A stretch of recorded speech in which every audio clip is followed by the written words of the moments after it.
नमस्कार दोस्तों, आपका स्वागत है मेरे YouTube channel UFS update for stocks.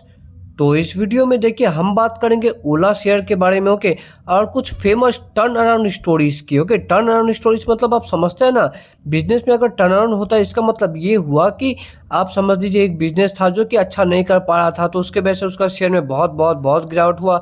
फिर एक समय आके कुछ ऐसा बदलाव आता है जिससे कि शेयर बहुत बहुत बहुत ऊपर भाग जाता है। ओके, तो कुछ टर्न अराउंड स्टोरीज को हम देखेंगे और देखेंगे क्या ओला भी ऐसा कर सकता है, क्या ओला भी एक टर्न अराउंड कैंडिडेट है, क्या यहाँ पे अच्छा पैसा बन सकता है, वो इस वीडियो में हम समझने की कोशिश करेंगे। ओके, वीडियो अच्छा लगे तो दोस्तों लाइक एंड सब्सक्राइब करना मत भूलिएगा, आपके लिए हमेशा ऐसा इन्फॉर्मेटिव वीडियो आता रहेगा। तो स्टार्ट करते हैं वीडियो बिना किसी देरी के।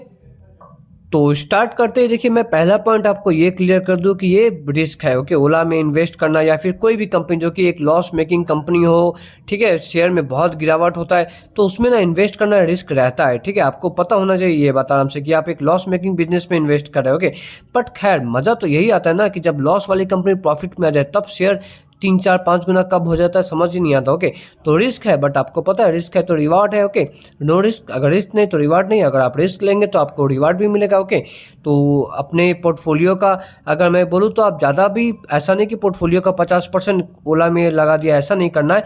आप 2-5% अगर इन्वेस्ट करना है तो उससे उतना ही करिए, उससे ज़्यादा आपको नहीं करना चाहिए। ओके, तो इससे पहले हमने देखा कि जोमेटो एक कंपनी टर्न अराउंड का बात हो और जोमेटो का बात ना हो, ऐसा हो ही नहीं सकता है।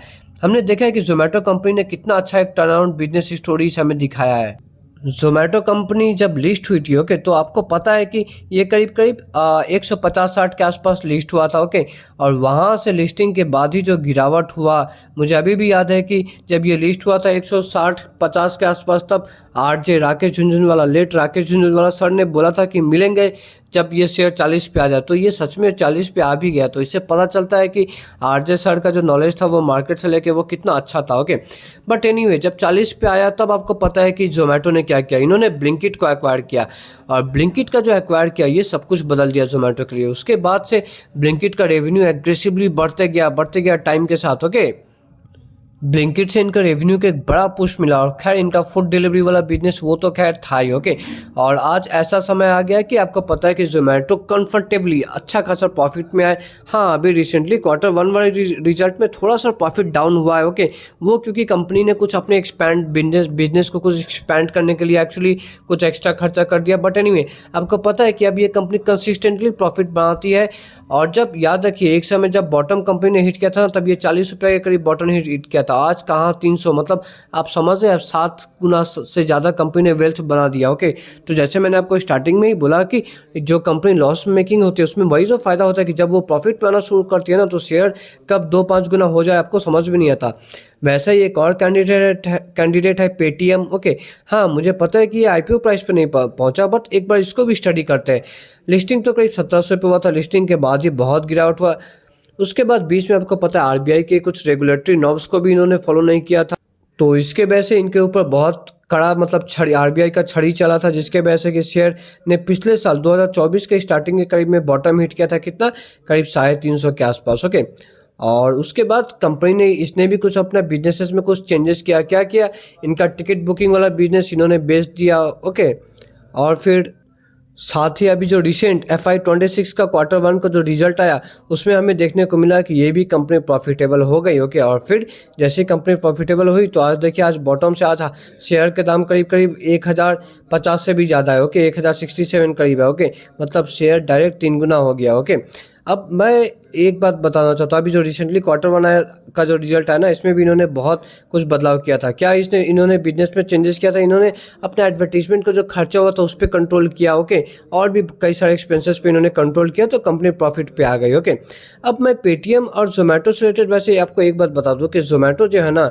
देखिए जब ये शेयर एकदम बॉटम पे था ना, 40 रुपये का जब बॉटम था यहाँ पे, याद रखिएगा जोमेटो तब भी अपने सेक्टर का लीडर था। ओके, और आज तो खैर लीडर है ही, तब भी लीडर था, तब इसके सामने स्विगी तब तब भी कुछ नहीं था। ओके, और पेटीएम का अगर मैं बात करूँ तो देखिए पेटीएम कोई लीडर नहीं है अपने यूपीआई जो ट्रांजैक्शन वाले जो ऐप्स होते हैं इसमें पेटीएम कोई बिजनेस में कोई लीडर नहीं है। ओके, लीडर तो यहाँ पे फ़ोन पे है। ओके, लीडर कौन है? फ़ोन पे। और सेकंड नंबर पे कौन सा आता है? गूगल पे आता है। सेकंड नंबर पे क्या? गूगल पे। थर्ड या फिर फोर्थ नंबर पे आई गेस पेटीएम आता है। तो पेटीएम का हालत वही है जो ओला का हालत है। ओला भी अपने इलेक्ट्रिक स्कूटी के सेगमेंट में थर्ड नंबर पे ही आता है, तो पेटीएम भी वैसे ही है, थर्ड या फोर्थ नंबर पे आता है। तो मैं एक बात आपसे ही पूछना चाहता हूँ कि अगर पेटीएम कर सकता है अपने बिजनेस में इतना टर्न ऑन स्टोरी, तो ओला क्यों नहीं कर सकता? ओला भी तो वैसे ही, मैंने आपको जैसे बताया कि थर्ड नंबर पे आता है अपना सेक्टर में, तो ओला भी तो कर ही सकता है। अब आप रीज़न भी मुझसे पूछेंगे कि कारण क्या है कि ओला ऐसा कर सकता है, तो एक बार कारण भी डिस्कस कर लेते हैं।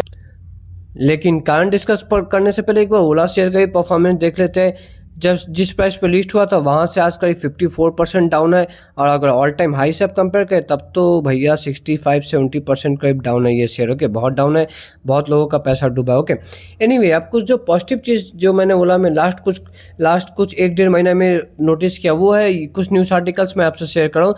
जैसे कि देखिए ओला ने एक्चुअली 3200 नए आउटलेट्स अपने ऐड किए ताकि वो अपने आफ्टर सेल सर्विसेज को इम्प्रूव कर सके। ये बहुत ज़रूरी है कोई भी ये स्कूटी वाले बिजनेस कंपनीज के लिए कि इनका आफ्टर सेल सर्विस अच्छा होना चाहिए। ओके, तो ये तो एक पॉजिटिव हुआ। ये एक्चुअली इन्होंने पिछले साल दिसंबर में ही किया था। ओके, उसका और इसका इन्हें फ़ायदा भी मिला। ओके, अभी जो Q1 का जो रिजल्ट आया ना FY26 का Q1 का रिजल्ट, वो रिजल्ट FY25 का Q4 का रिजल्ट से ज़्यादा अच्छा था। मतलब कंपनी का रेवेन्यू भी बढ़ा, नंबर ऑफ स्कूटी जो सेल किया ये भी बढ़ा। ये क्यों बढ़ा? क्योंकि इन्होंने नए नए बहुत सारे स्टोर्स बोल लीजिए इसे जोड़ा है। ओके, सेकंड कुछ और भी न्यूज़ आर्टिकल्स है जैसे आप देख सकते हैं ये ओला के बारे में। Okay, company to boost service capacity by 30%, नए नए 50 सेंटर्स, 500 नए नए टेक्नीशियंस इन्होंने ऐड किए। ओके, कुछ और इससे भी बेटर पॉजिटिव न्यूज़ मैं आपको दिखाऊं तो आप यहाँ पे देख सकते हैं ओला ने खुद कहा था कि resolve 99.1% of the 10,644 complaints received from CCPA। अब ये CCPA क्या है? देखिए CCPA एक सेंट्रल गवर्नमेंट का एक ऑर्गेनाइजेशन, एक अथॉरिटी है। इसका फुल फॉर्म है सेंट्रल कंज्यूमर प्रोटेक्शन अथॉरिटी। तो जब भी ऐसा होता है कि कोई कंपनी कोई प्रोडक्ट बहुत फालतू प्रोडक्ट बेचती है तो कंज्यूमर्स को कंप्लेंट करने के लिए तो कोई जगह चाहिए ना, तो कंज्यूमर्स चाहे तो यहाँ CCPA पे जाके कंप्लेंट कर सकते हैं। उसके बाद CCPA जो है वो कंपनी से कहती है, उन्हें नोटिस देती है कि आपका प्रोडक्ट में एक्चुअली इतना प्रॉब्लम क्यों है। तो एनीवे ओला ने CCPA को कह दिया कि हमारे पास जो इतना जो कंप्लेंट्स थे उसमें 99% से ज़्यादा हमने रिजॉल्व कर दिए। तो ये भी बहुत अच्छा न्यूज़ है। ओके, अब आप कहेंगे कि ये सब तो ठीक है बट इसके बाद क्या? इसके और भी कुछ अच्छा न्यूज़ है क्या ओला शेयर से रिलेटेड? तो मैं बोलूँगा कि हाँ देखिए बहुत अच्छा न्यूज़ है। वो है FIIs का होल्डिंग ओला शेयर पे। देखिए एक अच्छे इन्वेस्टर होने के आप तभी हो पाइएगा जबकि आपका ऑब्जर्वेशन स्किल बहुत अच्छा हो।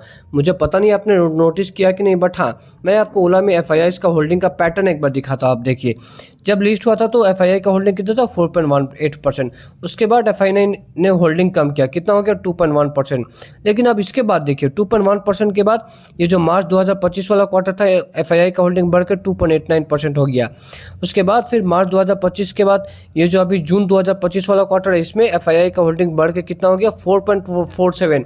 मतलब FII का होल्डिंग ओला शेयर पे ना अभी ऑल टाइम हाई पे है। तो अब मैं खुद आपसे पूछना चाहता हूँ, आप खुद सोचिए कि हम FIIs को इतना जो स्मार्ट इन्वेस्टर, स्मार्ट मनी कहते हैं, अगर सच में ओला इतना खराब बिजनेस है तो आखिर ये FIIs इतना एग्रेसिवली इन्वेस्ट क्यों कर रहे हैं? FII का होल्डिंग एकदम ऑल टाइम पे हाई पे कैसे चला गया ओला में? ओके, आप खुद सोचिए इस चीज़ के बारे में, आपका क्या सोचना? आप चाहे तो कमेंट सेक्शन में बता सकते हैं कि आखिर FII ओला में क्यों इतने खरीदारी कर रहे हैं। ओके, तो ये देखिए ये मेन दो रीज़न थे। जैसे मैंने आपको बताया कि पहला तो कि इन्होंने अपने सर्विसेज बहुत अच्छे किए ओवर द टाइम और भी कर रहे हैं अभी भी, और सेकंड है कि FII का होल्डिंग। तो ये दो जो पॉजिटिव चीज़ है ना, मुझे लगता है कि ये मतलब एक हमें सिग्नल दे रहा है कि ओला भी एक टर्न अराउंड कैंडिडेट हो सकता है। ओके, होगा नहीं होगा देखिए वो मुझे पता नहीं। ओके, बट हाँ मेरा जो ऑब्जर्वेशन स्किल है वो तो मैं ऑब्जर्व करके आपको बता ही सकता हूँ। ओके, वीडियो अच्छा लगे तो लाइक एंड सब्सक्राइब कर दीजिएगा दोस्तों। और वीडियो से ख़त्म करने से पहले फिर से एक बार बोलना चाहता हूँ कि जैसे मैंने आपको बताया कि यहाँ पे रिस्क है तो पैसा अपने रिस्क के हिसाब से रखें, उतना ही पैसा लगे जितना कि आपको डूब भी जाए तो कुछ ज़्यादा आता नहीं है। ओके, तो इस वीडियो में इतना ही दोस्तों। वीडियो अच्छा लगे तो लाइक एंड सब्सक्राइब करना मत भूलिएगा। मिलते हैं नेक्स्ट वीडियो में, तब तक के लिए टाटा।